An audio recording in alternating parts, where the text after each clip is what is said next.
আছো? অডিটিজে তোমাদের অনেক স্বাগত। তো আজকে তোমাদের আমি দতনবড়িতে নিয়ে এসেছি।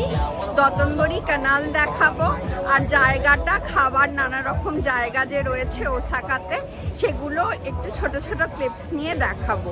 তো দতনবড়িতে কেমন সময় কাটছে সঙ্গে থাকো, দেখাচ্ছি। ক্যানালে এরকম বোট চলে, বাঁদিকে দেখছো, আর ওখানে গান বাজনা হয়। সেরকমই ব্যাকগ্রাউন্ডে শুনতে পাচ্ছ যে গান হতে হতে বোটটা চলে যাবে।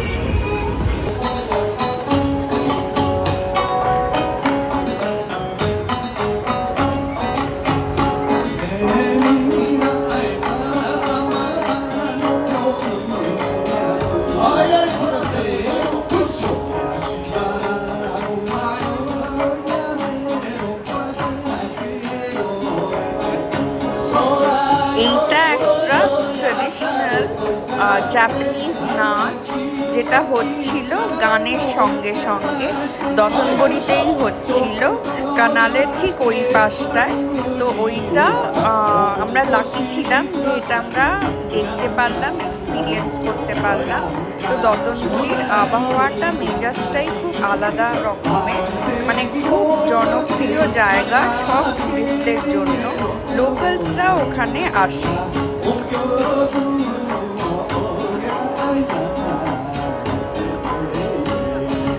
পুরো যেই দৃশ্যটা দেখা যাচ্ছে, মানে রাস্তার উপরেও স্টেজ ছাড়া সব ছেলে মেয়েরা নাচছিল ওই গানের সঙ্গে সঙ্গে।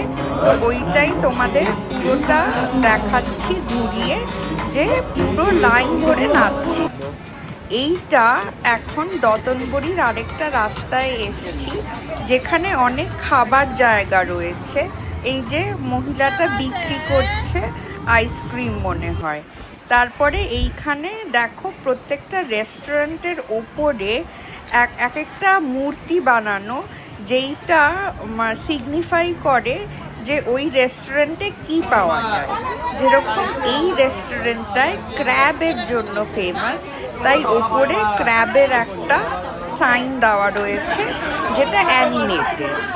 তারপরে রেস্টুরেন্টটায় দেখবে ওপরে অক্টোপাসের সাইন দেওয়া রয়েছে, তার মানে ওই রেস্টুরেন্টটা অক্টোপাসের জন্য খুব ফেমাস বা ভালো খেতে লাগে। দতনবড়িতে এইটা আরেকটা খাবার জায়গা, যেখানে ও এখন খাবারের জায়গাটা সব ক্লিন করছে। এই যে দেখো এরকম খাবার রয়েছে,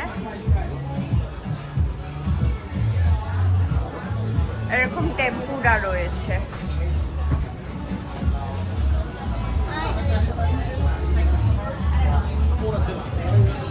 এইখানে আরো নানা রকম জিনিস। এরকম ভেতরটা আমরা এখানে বসছি। এই দেখো এইখানে এইগুলো কিন্তু সত্যির খাবার নয়, কিন্তু এগুলোর আর্টিফিশিয়াল একটা বানিয়ে এই ডিশেসগুলো রেখেছে। স্পেশালি এইটা দেখো, এগুলো সত্যির খাবার নয়। তো এইটা এখানে স্পেশালিটি। আমরা এখন ক্যানাল সাইডে বসে দতনবড়িতে ড্রিঙ্ক করছি। তো তোমরা দেখতে পাচ্ছ আমি প্লাম ওয়াইন খাচ্ছি। তোমরা মজাটা দেখো কিরকম হচ্ছে। তো ওসাকার দতনবড়িতে, ওসাকাকে বলে কিচেন অফ জাপান। তো এইটা হচ্ছে ওকোনোমিয়াকি। এইটা এখানের খুব ফেমাস একটা ডিশ। দেখো ডিশটা, এইটা আমি সি ফুড ওকোনোমিয়াকি নিয়েছি। তো তোমাদের খেয়ে বলবো কিরকম লাগছে। দতনবড়ির পার্ট 2টা তোমাদের ভালো লেগেছে হোপফুলি। আজকে আমি এতটাই রাখবো। তোমরা খুব ভালো থেকো, আবার পরের ভিডিওতে দেখা হবে। টাটা।